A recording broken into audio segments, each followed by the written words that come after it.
Okay, recording. Okay. Uh, if I can just share my screen. Can you see my screen? Yes, I can see your screen. Okay. So we're just gonna, for the first week, we're just gonna do a quick setup. So there's not gonna be too much this week. But we're just gonna set up the Docker and uh Node.js so that we can do some development for next week. So normally I would say you should probably follow along, but this week the installation takes a little bit of time, and the Node.js one requires you to restart your computer. So I don't think you'll be able to follow along during the class, but you should have this done for next week. So yeah, there won't be any like homework to turn in, but you should have this done. So we're gonna follow this tutorial. I've modified it a little bit, but generally speaking, I found this one to be really helpful. So first, let me share this actually link in the chat. But first, have these four things done. So if you just go to Docker, you can get your free account pretty easily. I mean, I'm already logged in, but if you sign out, like it's free. It's very easy. And then to download and install Docker, again, just click on this link. It's very simple. If you scroll down, you'll have your three options, and if you click mine is Windows. So if you download it, it will just download the exe file, and you just have to run it. Same So, with Node.js. Kathy, I have a question, very naive question, because I'm not an expert on Google API. So what is Docker? So it seems like just a place where you can run like your JavaScript files, but like Hmm. remotely kind of. So it's just helpful, like so you don't have to always have your command line open and whatever. Okay. Um, yeah, Mm-hmm. it's good for like organizational Mm. purposes as well. So this is for so it's kind of like a running and development environment for JavaScript. Yes, yeah. Okay, client side or server side? Server side, right? I think it's server side. Uh, I'm not sure. I believe like it runs on my computer, so Mm-hmm. there definitely is client-side functionality. I'm not super like I don't know if they have like ability to upload to the server or anything, but Okay, yeah, we will figure that out. great. Thank you. So same with Node. I'm sure you guys all know how to download things, but I just did the recommended one. Um, so then yeah, you'll have your exe that will set it up for you, and then the node is a MSI file again. Should be pretty simple. So assuming you've got all that done, so what we're going to do is we're going to just create an application that we can store in Docker. So, oops, if I go to my desktop and I go to, I've created a new folder called Node Docker. You can store it anywhere you like. I've just done it in my desktop, but um, from here, you're going to open up your command line. So this should be this, the commands may be slightly different if you're not on Windows, but it should all be pretty simple. I mean, pretty similar. So CD is just the change directory. So you go to the folder where you created your folder. So I just called it node docker in my desktop. And you should see that this should show the right directory. And then we install and initialize the Ronin servers and npm. So npm is a command to do with Node. So if npm doesn't like work, you've probably installed Node wrong. So I'd recheck your Node installation. And then I won't run these because I've already done them, but they all of these should work. And then touch, it didn't work for me, but if you run this command here, it will install the command touch for you. And this should be pretty smooth. So from here, you'll have in your folder, you'll have, I believe, these three already done for you. And then we will figure out how to add these to ourselves. So what's the relationship between Node.js and Docker? Node is just like, it's just JavaScript. It's just like Okay. JavaScript with extra functionalities. But yeah, and Docker is like the place we're going to host it and run it on. Okay. So server.js will be here, and open it in your favorite IDE. So initially it should be completely empty. Can I just, no, okay. I will open it in Visual Studio, but you can open it in whatever IDE you wish. So it should initially be completely empty. So Mine, Microsoft Visual Studio, do you have to buy a license to have it, or you can just, no, it's free. it's free? Yes. So I've pasted this in, but initially it would be completely empty. So it should look like this. And then now what we're gonna do is we're gonna test this code, which is just like a dummy server. And you can just paste it directly in. So now we've sort of set up our server and we can test it. So if we go to our command line, make sure you're still in the right directory. We can do node server.js. And then again, oh no. Huh. Should not say that. Hold on. I don't know why it's saying that. Let's try it a different way then. So if we go to Docker, you should also have this downloaded. This is what we did here, right? When we downloaded the Docker. So you'll have a desktop. If you do Docker desktop, it will have its own app here, and it should look like this. So there should be nothing in Docker yet. So we can set this up with a Docker file. So if you go to if you see we have this extra file here. So if you just create a Docker file, so no .text extension. So if you were to create new text file, it comes with the extension. Make sure it has no extension, and call it just call it Docker file, and then inside it, you can paste this. So this is just sort of the setup. So it's probably easier if you do .text and then you can edit it and paste in your code, and then you can remove the .text extension. So it's kind of like a batch file. You're able to run it and set up the Docker environment for you, right? Yes, yeah. So you don't have to type the command one by one. Yeah. Okay. So what it's doing is it's basically just running these lines of code for you, so you don't have to do this every single time when you set up the server.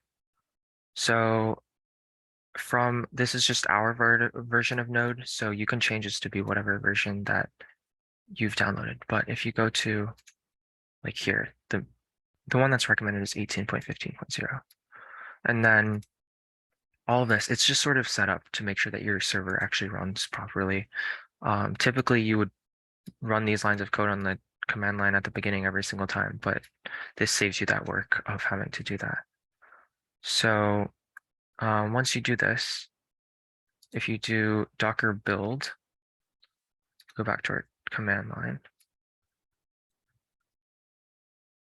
You do docker build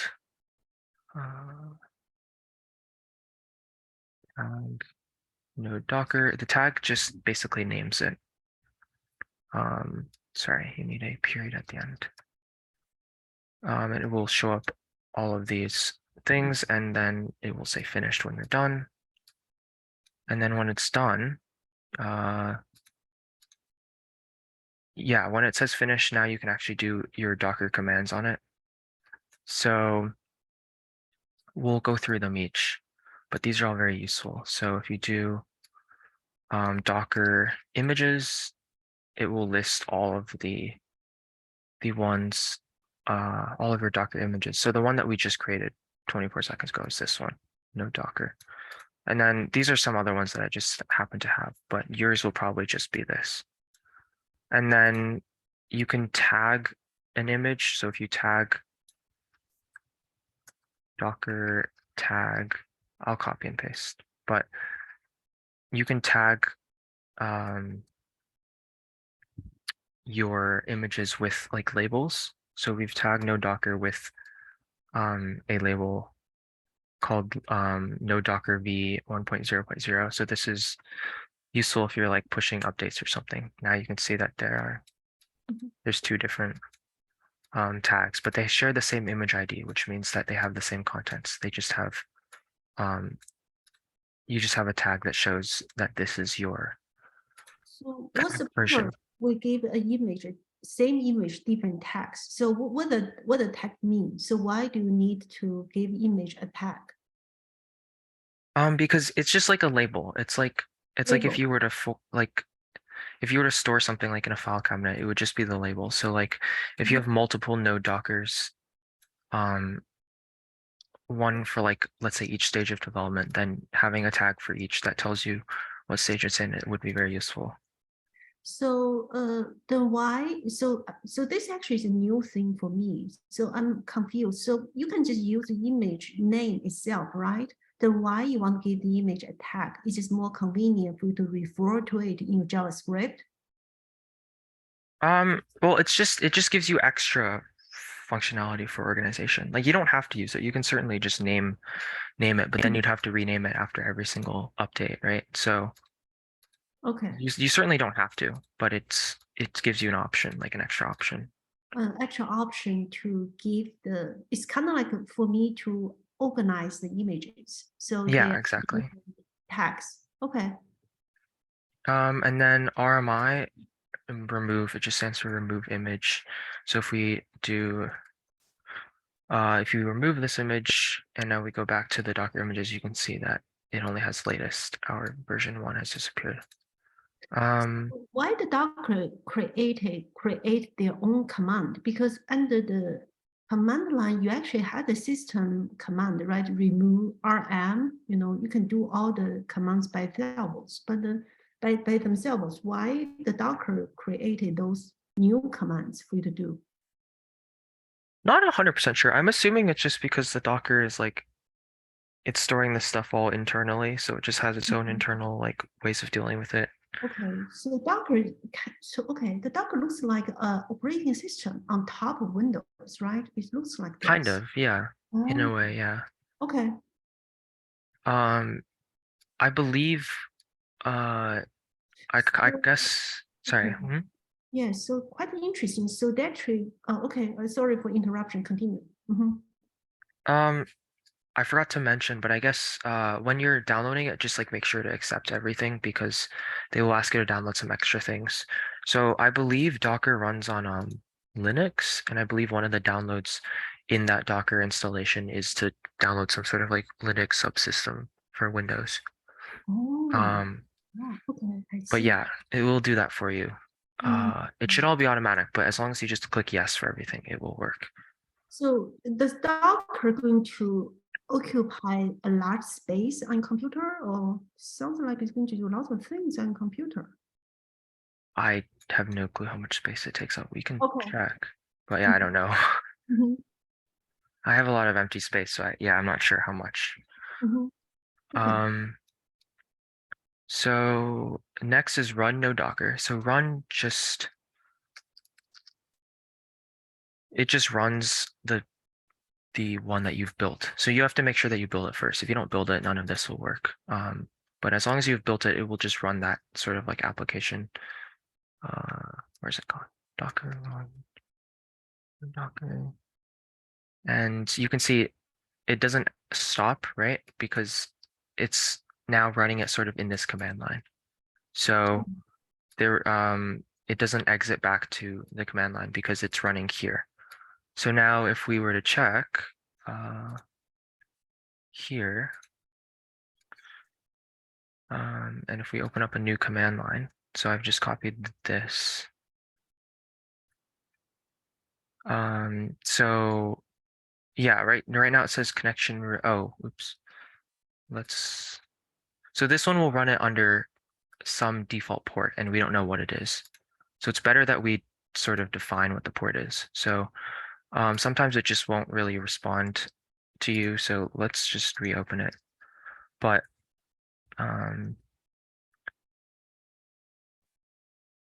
I will show you a better way to do this in a bit.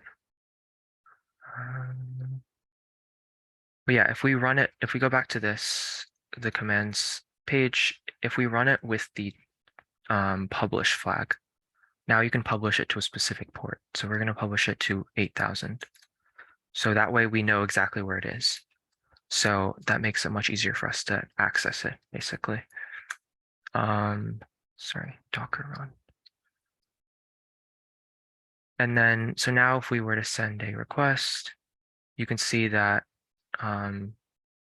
it gives you a response, it gives you success, and it gives you some message. And if you go back to our server that we've ran here, you can see that they've done a post request, right? So we can see that on both ends, from the user and the server, that it has worked. And if we were to run another one, for example, it will continue to work. Yeah. So another success. You run the HTTP localhost. So what's the purpose for this? Localhost and 8000 test. You want to test what? What do you want to test? Right now we're just testing that the server actually responds when you do a request. Oh, okay. So here, this is a post request, and here we can see that it has received the post. So this is the server. The command line on the left is the one where we ran the server from. So we can see that it's received the post request. So students, here I want to explain here what's happening here is I believe Kathy, actually create a server. Okay, it's actually a web server. So he created web server locally. So what is a web server? So basically what we're going to do is a application going to run on the internet. So it's that so then the application on the internet needs to talk to another computer. So basically you have your own local computer, right? You're going to talk to another computer. So of course, what Kathy is doing right now is his computer is the local computer. His computer is also another computer. So he has two computers actually talk to each other. I should say two applications talk to each other. So he runs the server side. This is the window on the left side. And he has a client side submit a request to the server side. So this is the idea for the web application development. So what we're doing is called the web application development. So we have the Zoom. So this is actually pretty advanced. So for high school students, it could be pretty difficult, but let's give it a shot, okay? Let's see how things going to work out. So Kathy, please continue. Yeah, so yeah, the one on the left is sort of our server, and the one on the right is going to be our client. So we can see that when we sent the post request, it received it. The server received it when we sent it from the client. And it returned some value. Yes. That we've also received at the client, that there was a success. Let me explain this one more time. So you may be wondering why Kathy want to do two applications to talk to each other, because he just create a kind of like a simulation environment in his own computer. Because eventually what you need to do is you write a program, is run on the internet, it talk to another computer on the internet. Got it? So you're going to talk to another computer on the internet. So it's difficult because how can you run your application, talk to another application at another, at another location? So could be your computer is here at Lexington, you want to talk to another computer in London. Okay, so how can you do this? So this is actually what Kathy is demonstrating. So a web server in London listens to your request. So you submit a post request. This is what his red window is doing. So then you are able to connect two computers together. So since we're going to do Node.js, we're going to do the development. So we need to have a development environment. So what Kathy is doing is he set up the whole environment in one computer. So he had a Docker pretend to be this computer on the London. Then you have this, another computer in Lexington talk to that server. Okay, so I think this is what's going on. Yeah. So yeah, that's pretty much exactly what's happening. And the reason why we're getting these precise like returns and whatever, it's just what we wrote in our server file. So yeah, this code here is just like a test. Yes, and this is very interesting because what I believe for many students who are doing right now at the high school is you never really write a program to another computer, communicate with another computer. So what you're doing right now is you're doing practice. So for computer science students, I think usually this is what they begin to learn when they're junior, the third year in college. So you learn something quite in advance, but I don't want you to feel scared. Okay, there are two reasons. First, Kathy is a very competent teacher. You're going to find out he can teach you to do things. And the second thing about computer science is I don't believe that certain things can only be done by college students, especially we learn those things by examples. We should be able to do it. Okay. But we're going to, if you feel something is too difficult for you to understand, let us know. So we can, so I will work with Kathy and Baoren, Jerry are the teaching assistants. We're going to work, three of us going to work together with you to adjust the syllabus based on your own progress. Okay, so I don't want you to feel stressed out. Yeah, so when you test this on your own, make sure that you actually get these specific results back. So like I said, it's not homework that we're going to collect, but it is something that you have to do. So make sure this is like, I guess step one is make sure that you check that when you run these commands, they're all on the slides, but when you run these commands that you do get exactly these responses.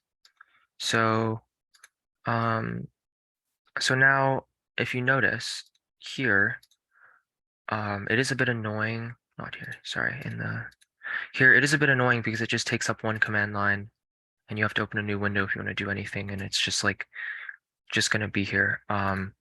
So instead of this, you can run the -d flag, which will basically run it detached, which means it's going to run it in the background. So if I reopen the command line and I go back to here, if I were to run the same command from before, but do a -d in the middle, sorry, it's Docker run. You can see that it actually does exit and return back to the command line, but these commands will still work. So now it's just doing this in the background. So now you might be wondering, well, where does it, like, how do you know where it is, or how do you know, like, if it's running or not? So if you do this command, docker ps, it will show you the currently running commands, sorry, the currently running containers, which should be the only one that we just started, right? And it's no Docker, which matches, and 24 seconds ago it matches. So nice. And it does have a name. So it has because we didn't name it, has a auto-generated name called Frosty Allen. They just auto-generate names if you don't specifically name the container. So if you want to stop it, then you can do docker stop and then the name.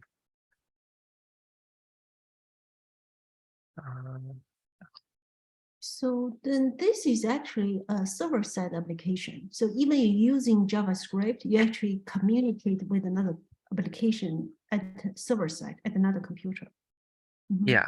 So now we see after we've stopped it that it doesn't exist anymore, right? So however, it doesn't mean it doesn't exist. It just means it's not currently running. So if you do docker ps flag a for all, it will actually show you all of the ones that have been created. So the one we just created about a minute ago, it's just currently not running. So the status is exited, but it still exists.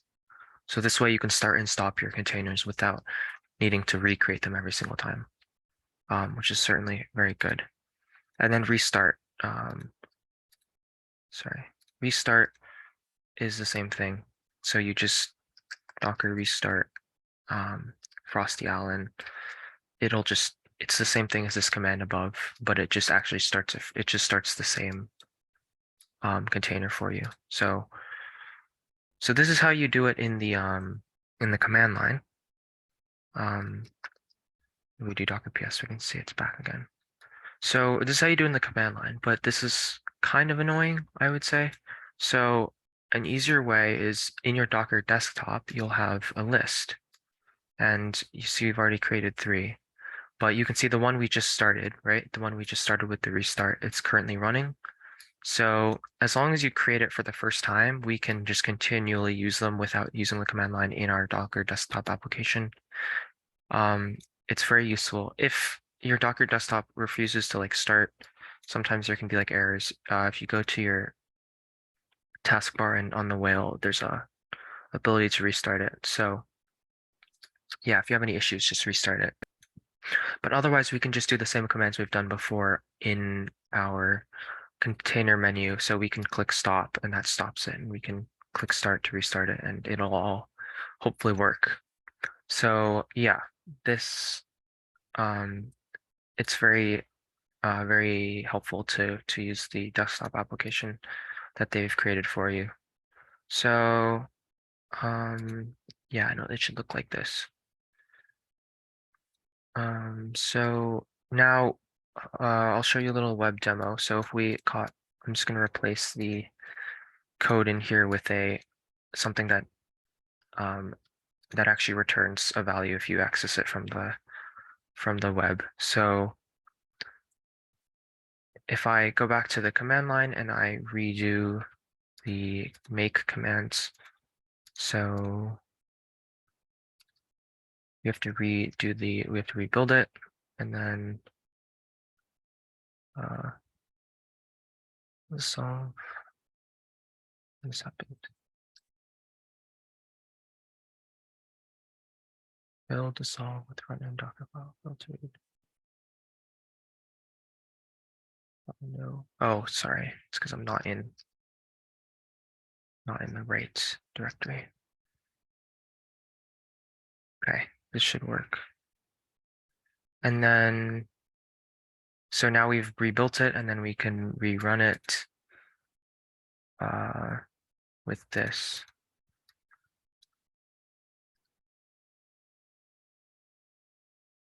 And then we'll give it a deflag, and then. So Oh, what are you doing sorry. right now? So what is the command you try to do? What's the purpose for this command? We've already done this. We're just rebuilding it and rerunning it because I've changed the code to something that will show something if you open it on a web page. So we're basically redoing the steps we did earlier to build the file.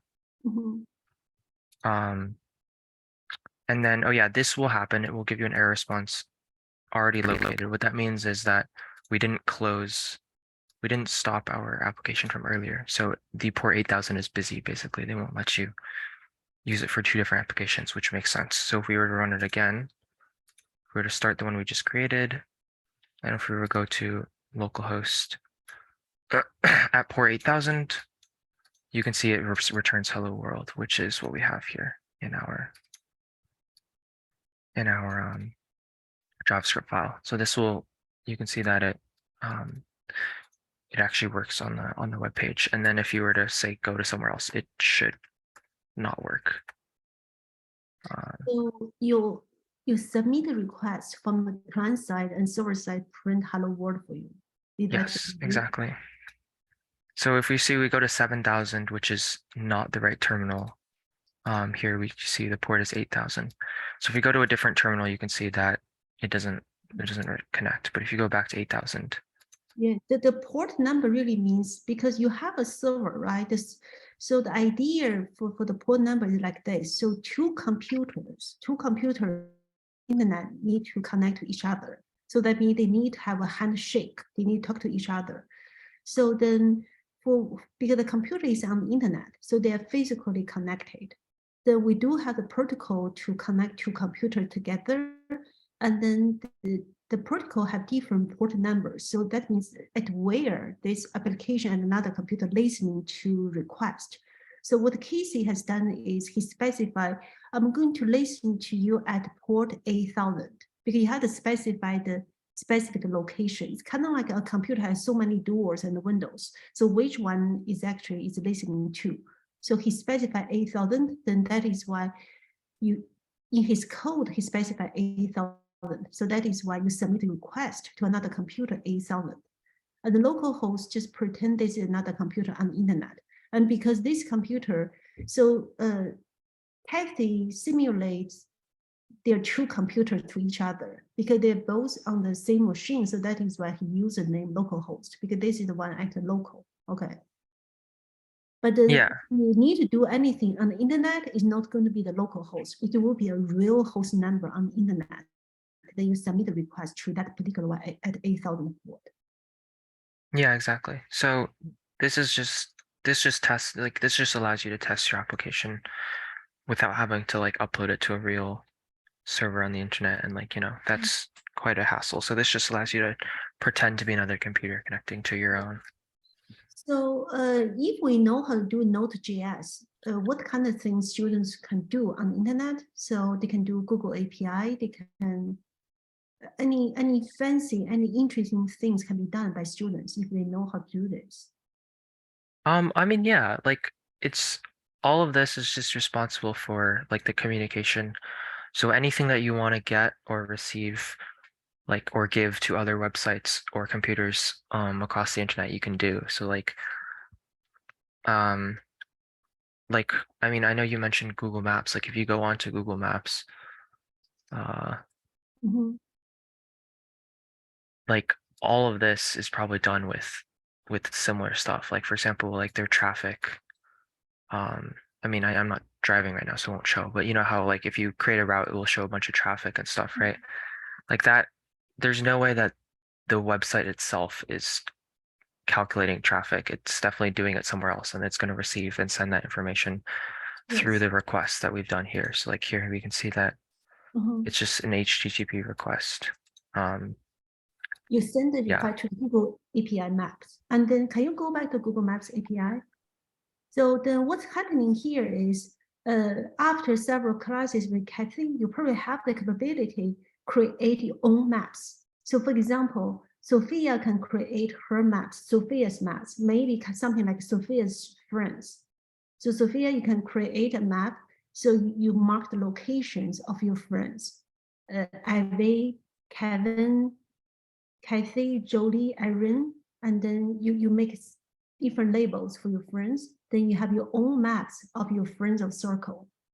So that's actually quite interesting.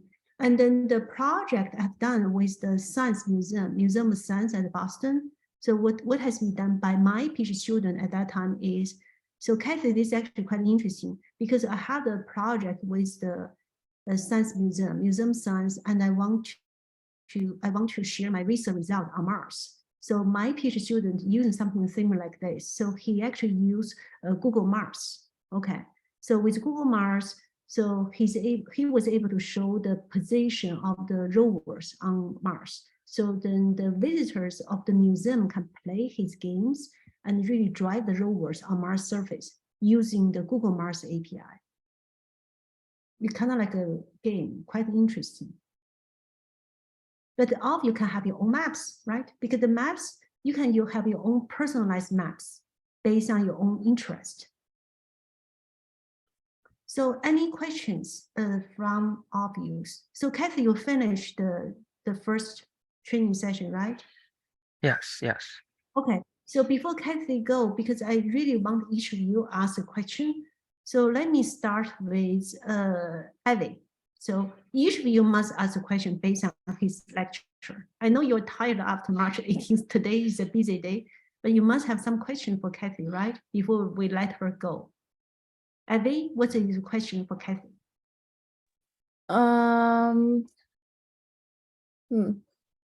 You must have a question. Okay. Think about the question, any question, because it shows you're learning, right? Yeah.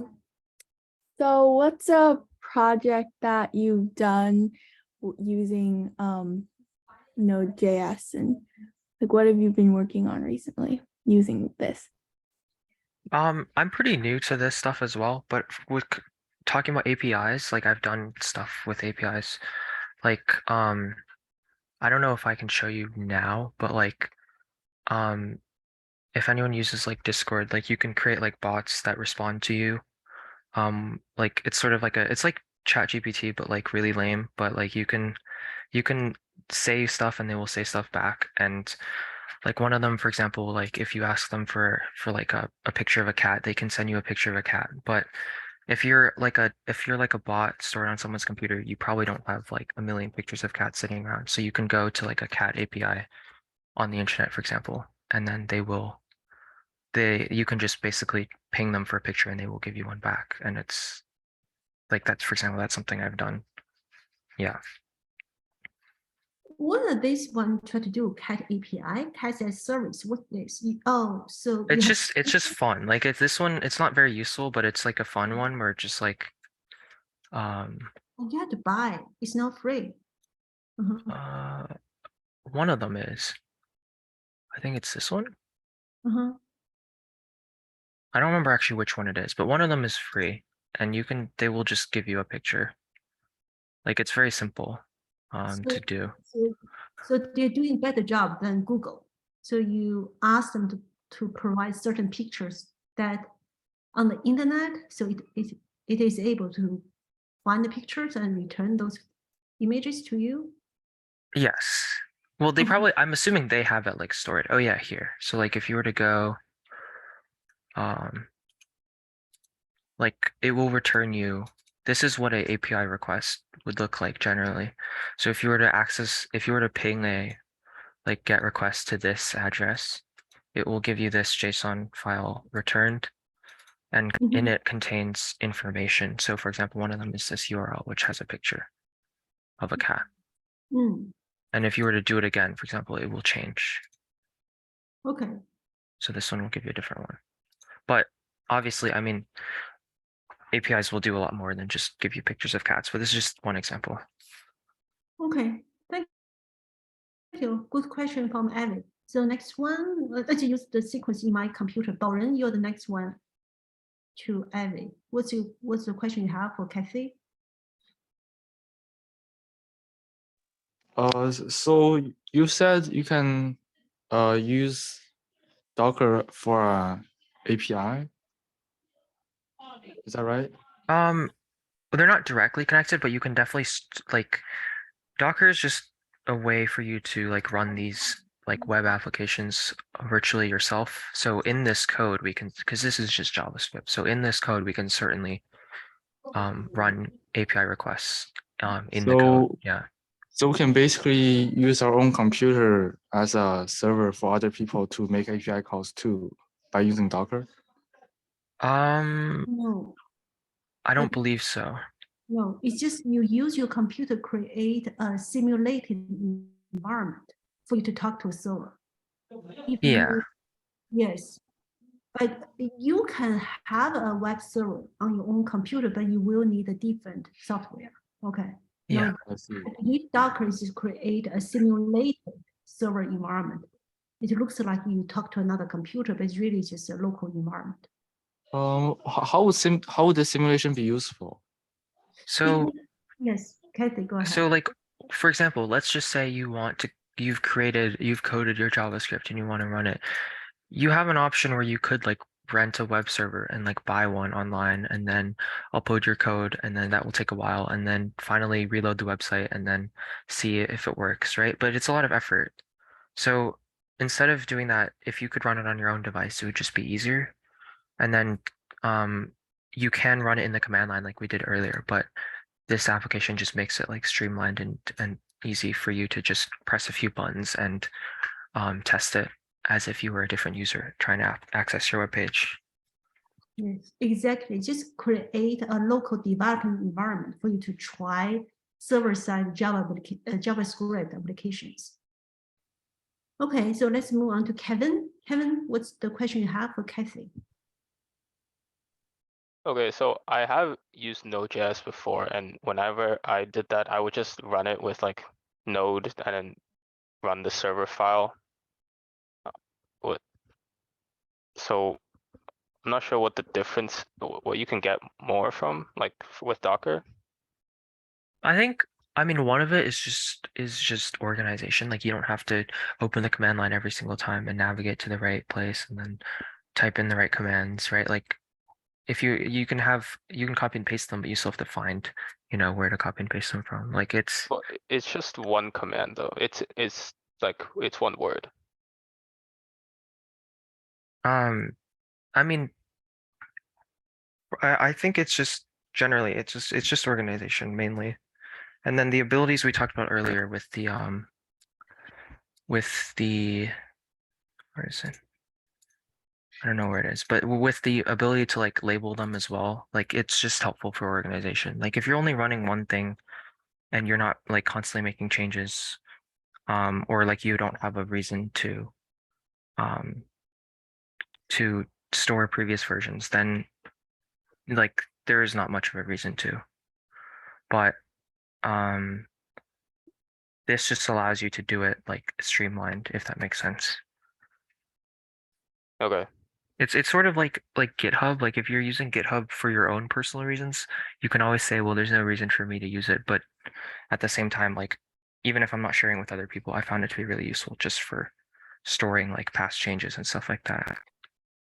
So Kevin asked a very good question. So his question really like why, I think Kathy provided the correct answer. So basically Kevin asked why we use Docker with Node, right? I think this is why use why use DOCKER with Node. So this is basically his question. So I also found the answer on the internet. It seems like Docker actually allows you to put everything in a package. And if you share this with another user, they can basically use it directly. Okay, so interesting. So it's as Kathy pointed out, it creates a Linux operating system. It create a layer of Linux. Okay, interesting. Good question from Kevin. Sophia, I know you, okay, what's your question for Kathy? I know you're new to Docker and JavaScript. I'm sure you have a question for Kathy. Yeah, so like not for doing it on a Mac. Wait, what is Node.js just like a thing or like? Node.js, it's just JavaScript with like more functionality kind of, but like you can download it on any operating system. You don't, yeah. It's a new programming language, Sophia. It's like Python. Okay.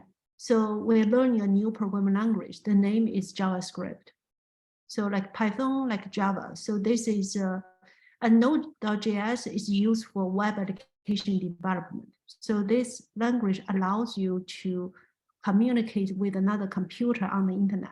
So this is basically what is going on. So we're learning a new language. Wait, so yes, what's the difference between, so it's Node.js just JavaScript with more, just like improved? Or Kevin posed a very good answer. See, so Node.js allows you to talk another computer on the internet because JavaScript by itself can only be run on a browser, inside browser, and you do anything in one computer. Okay, but Sophia, if you want to communicate, so for example, if you want to communicate to Kathy's computer on the internet, if Kathy install a web server on his computer and make his computer available on the internet, you're able to use Node.js to talk to Kathy on the internet through Node.js, which is really interesting. So it's more powerful. So it is able for you to talk to another computer through the help of Node.js. Okay, very good question. Jolie, what is question for Kathy? What is a web server? Very good question. Web server. Who can help Jody to answer this question? I'm sure Kathy knows. Like, Kathy, do you want to answer this question? What is a web server? Well, just something like it's just something that you store like online that you can send requests to. Like you can add you can ask it for information, we'll give you information back. So for example, like all of the websites that you go to. So like if let's just say like if you just go to Google, right? Mhm. Well, you have to Yes. if you're going to Google, it shows all of this stuff, right? And all of this is basically what it's returning. So you're pinging Google's web server and saying, well, I want to view your website. And then they give you all the HTML and whatever, is required to present this back to you. And then with that information, you can display it on your on your computer. But the web server is basically that thing that you send requests to, and it will give you back the information that you want to get, basically.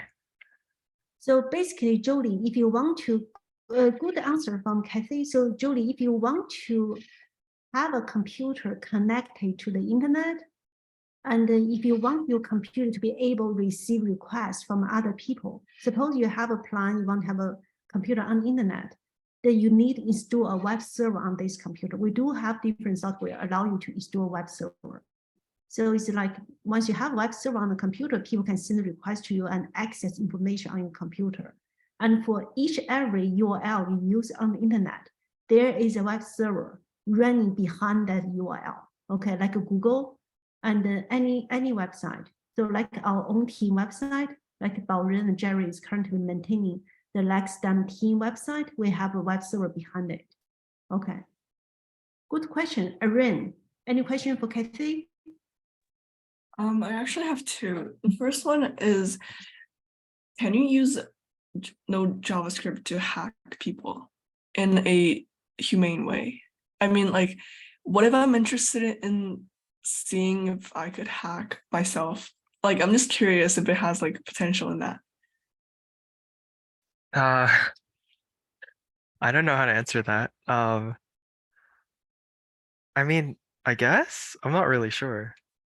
Yes, Okay. I believe so. So if Okay, because you actually can attack another computer if the other computer is not practiced, in a proper Okay. way. I believe so. I have another question. So you mentioned that you did something with maps and GIS stuff. So could you say more about it? So let me explain this. So Baoren, do you want to explain the why we want to learn Google Maps API? Google Maps API? Yes, because the whole reason we were learning Google Maps API because of the Heroes project, right? Do you want to explain this to Erin? What's going on with Google Yeah, Maps? so normally when you use Google Map, right, we enter our location and where we want to go and the mode of transportation and select which route.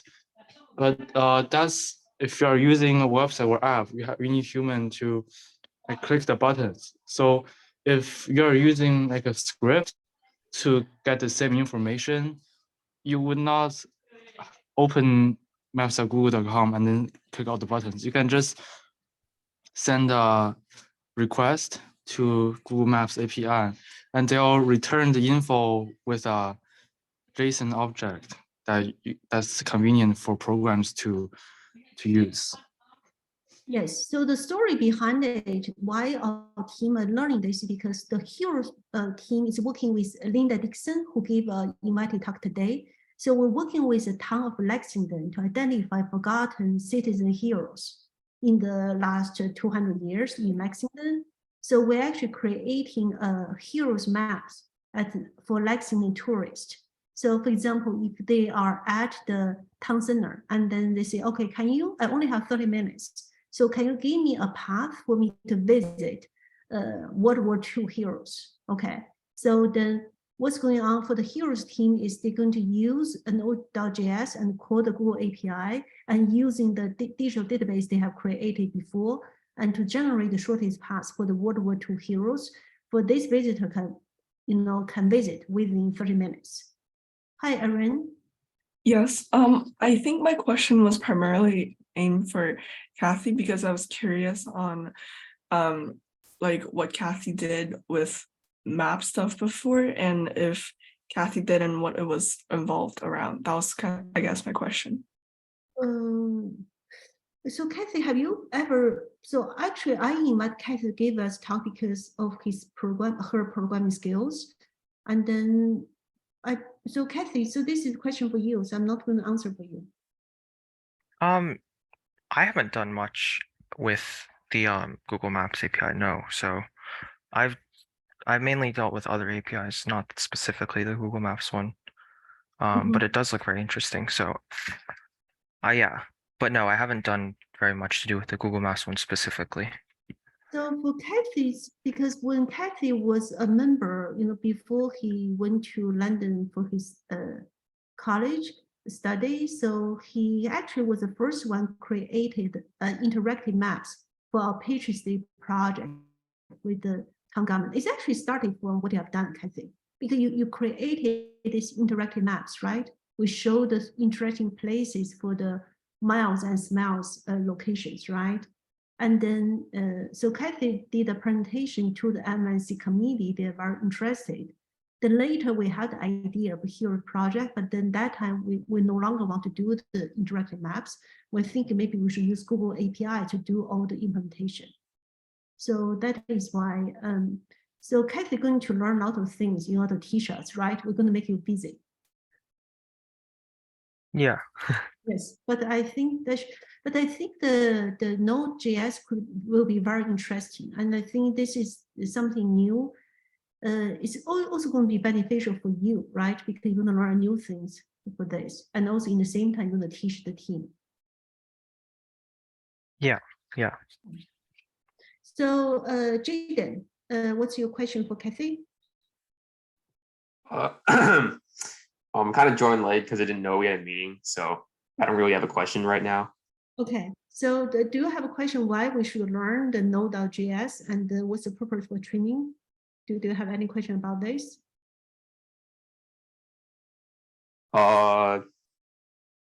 Sure. Why do you think we should learn Docker? Okay, so I think the thing is because we have this grant, I think maybe it should be beneficial for the entire team to learn how to do this. Because for you to know how to use Node.js to play with Google Map API, I think is really interesting. And also, it's a quite important skills for you to be able to write an advanced program to communicate with another computer on the internet. I'm pretty sure there are many other APIs you actually can use Node.js to call and to write your fancy program. Okay, and also I'm thinking I'm pretty sure there should be some machine learning AI related APIs. Actually, you can use Node.js to play with it. And then it's already 7 p.m. So one thing I want to talk about this is I do have a plan for the team. So I'm currently on loan. So basically, the National Science Foundation kind of like loan me from UMass Boston. So I'm going to finish my 4th year at the National Science Foundation at the end of May. Then my plan for the team is I actually want the team to be more involved with research. Okay, so that means in addition to community service, which is doing very well now, I feel we should have the team more involved with AI research to do something more research related. Okay, so it will be really beneficial for your own personal skills. And we'll continue going to do all the community services, make Lexington a better place. But I think we should have more advanced goals, okay, on computer science training. So that is my plan.